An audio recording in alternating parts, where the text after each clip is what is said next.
Bonjour et bienvenue chez DigiSchool, je suis Oriane, votre professeure en économie.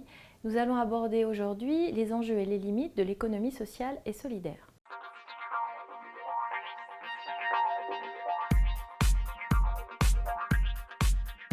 Les enjeux de l'économie sociale et solidaire sont de deux ordres.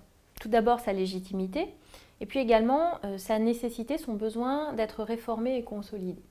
Alors au niveau de la légitimité, l'objectif principal c'est de dépasser un but purement lucratif.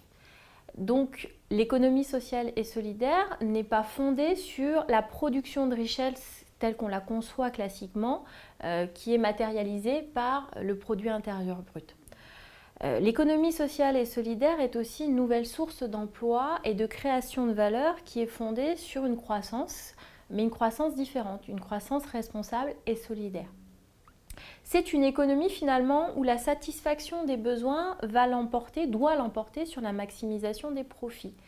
On veut donner la priorité aux personnes, à l'emploi, on veut privilégier le local, on veut privilégier le développement durable par exemple, et puis essayer de développer la coopération entre les acteurs de l'économie sociale et solidaire et entre les différentes personnes.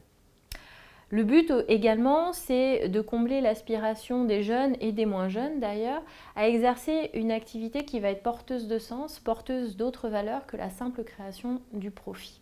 Autre enjeu, ça va être celui de réformer, de consolider l'économie sociale et solidaire parce que cette économie va devoir se trouver un business model qui soit profitable et qui soit surtout pérenne. Et puis enfin, il va falloir faire un effort de formation au niveau des salariés de cette économie sociale et solidaire et professionnaliser tous les acteurs puisque l'économie sociale et solidaire compte aussi beaucoup de bénévoles. L'économie sociale et solidaire a également un certain nombre de limites. La première limite, c'est qu'elle est beaucoup constituée d'emplois qui sont précaires et qui sont sous-qualifiés.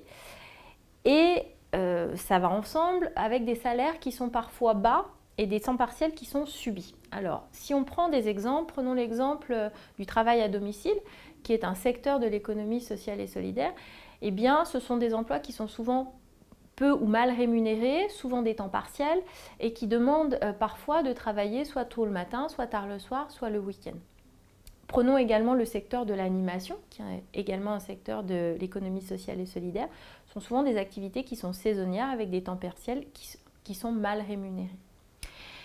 Enfin, troisième limite, et une limite qui cette fois-ci est purement économique, c'est que certains économistes sont en train de remettre en cause le poids économique réel de l'économie sociale et solidaire. J'espère que cette vidéo sur les enjeux et les limites de l'économie sociale et solidaire vous aura été utile. Je vous invite à consulter nos autres documents et nos autres vidéos sur notre site internet et à bientôt sur DigiSchool.